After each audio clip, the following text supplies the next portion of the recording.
Bun venit, îți spun, aici și acum, om frumos, suflet bun.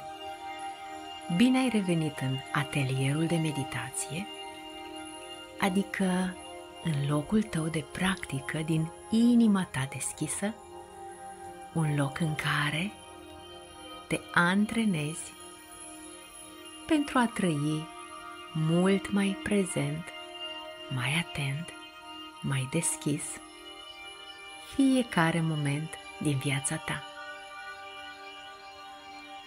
Și te invit să te așezi în postura de meditație, cu atenția la corpul tău și observând unde anume în corpul tău se simte respirația acum. Poate atenția ta s-a dus la nări, la baza nasului, sau poate pe piept, sau poate în abdomen. Observă doar unde anume simți cel mai intens, chiar acum, respirația, fără să încerci să o modifici, să schimbi ritmul respirației, ci doar observând respirația exact așa cum este.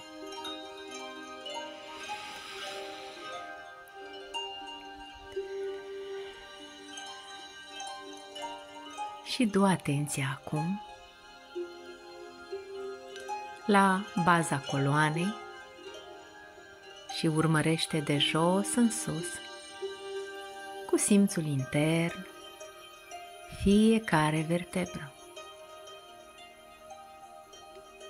cu intenția de a îndrepta coloana, de a îndrepta corpul și de a-l pune în aliniere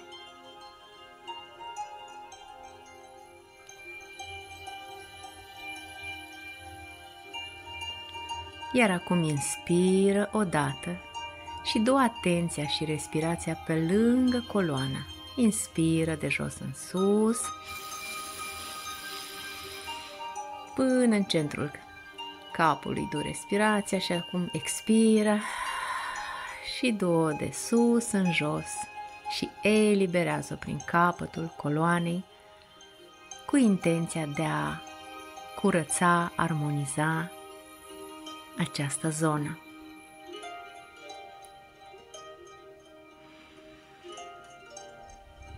Pune palmele relaxate pe genunchi, cu fața în sus, către cer.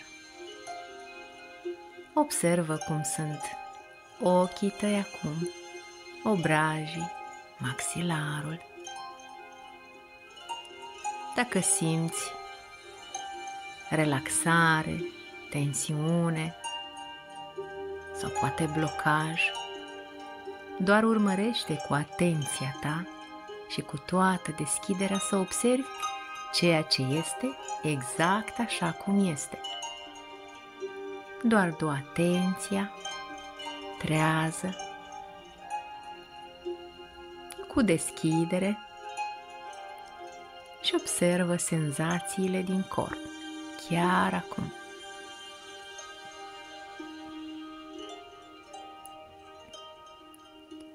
Și observă dacă mintea ta și gândurile tale acum sunt în acest moment. Care e un gând pe care îl observi sau unde era mintea ta acum când ai privit-o, ai observat-o? Doar observă ce este așa cum este, chiar acum. Ori de câte ori îți aduci atenția asupra minții în momentul prezent,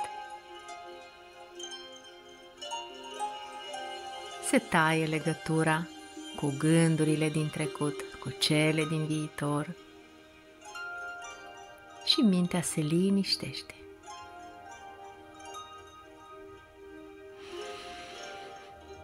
Și continuă să observi respirația printre senzațiile corpului, ca și cum acolo unde observi o senzație în corp este și respirația ta.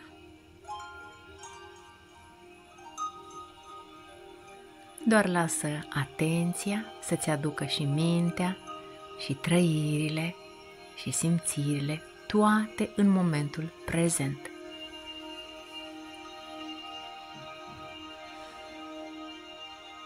Observă dacă e vreo emoție pe care o simți acum sau de care ți amintești, poate că ai resimțit-o recent.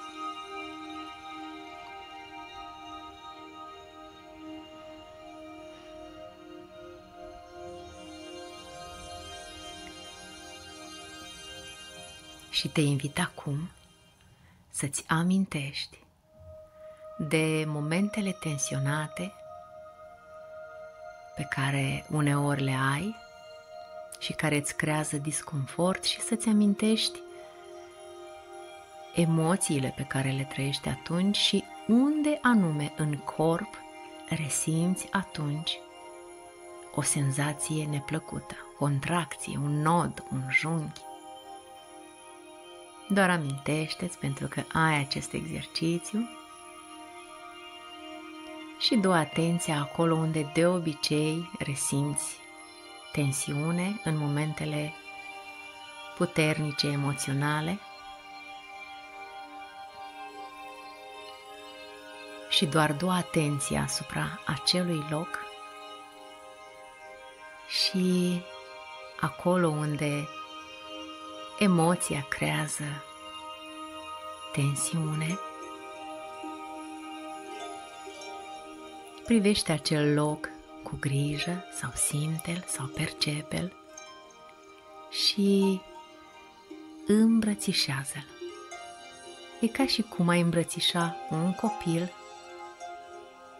doar pentru a-i spune că ești aici, sunt aici, prezentă cu tine.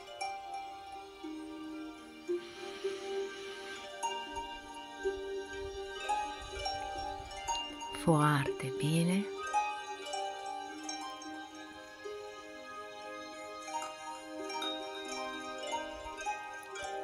Continuă să îți observi respirația, să te conectezi cu senzațiile din corp,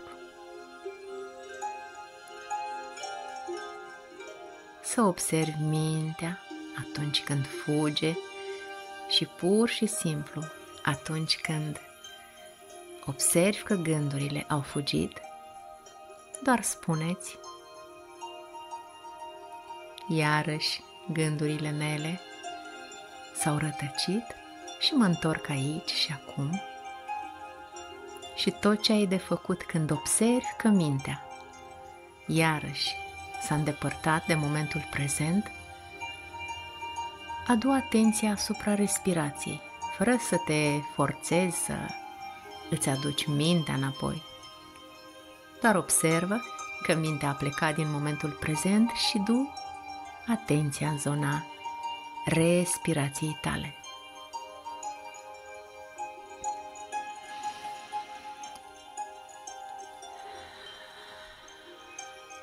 Așează-ți palmele peste inimă și simte bătăile inimii tale și respiră.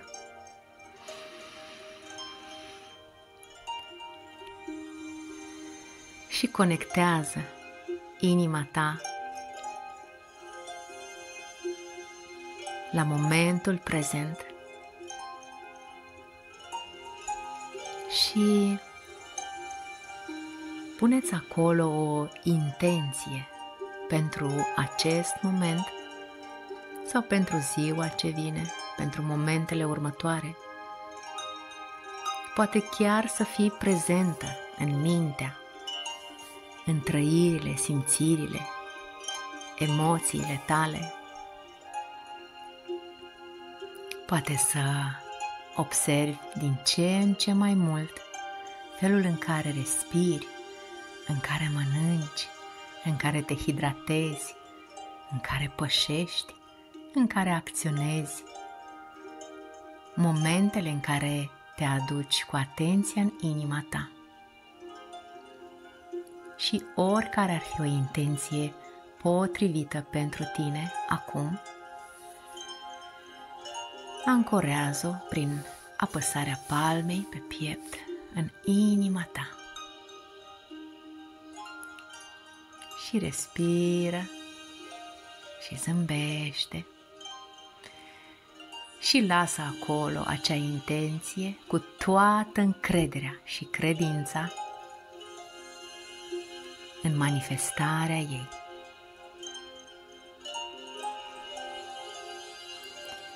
Și simte în continuare bătăile inimii. Adu-n inima ta un gând de recunoștință, sau poate bunătate iubitoare, sau poate compasiune, sau orice emoție care simți că ți este benefică acum.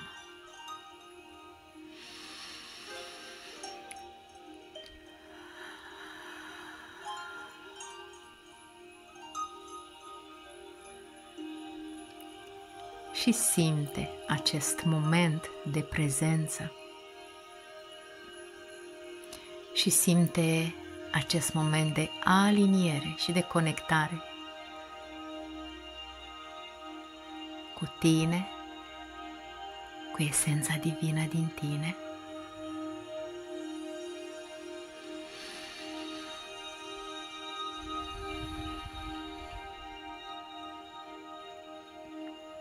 Și propuneți ca în continuare să rămâi conectată la momentul prezent, să trăiești magia de a fi în inima ta, să trăiești bucuria de a fi prezentă în corpul tău, să trăiești claritatea, luciditatea și seninătatea minții tale conectată cu mintea divină.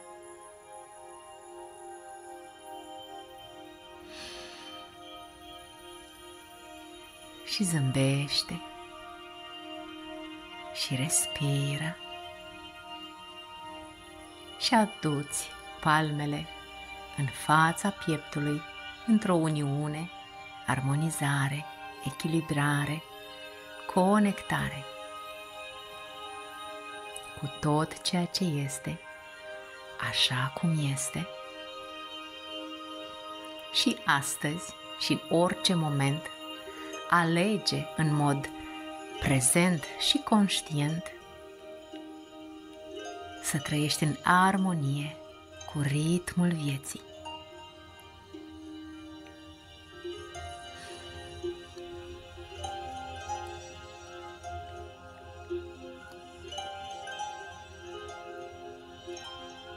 Iar acum întinde brațele către cer, adu-le înapoi și dă-ți o îmbrățișare și simte momentul prezent și simte îmbrățișarea ta. Și deschide ochii și zâmbește și îndreaptă coloana și simte podeaua sub tălpi și rămâi încrezătoare în fiecare moment prezent pe care îl trăiești în mod conștient. Eu îți mulțumesc cu aleasă prețuire pentru că te-ai lăsat ghidată de această însoțire și îți doresc o zi minunată în inimă, cu lumină și iubire. Îți mulțumesc, te îmbrățișez, te iubesc, mă iubesc.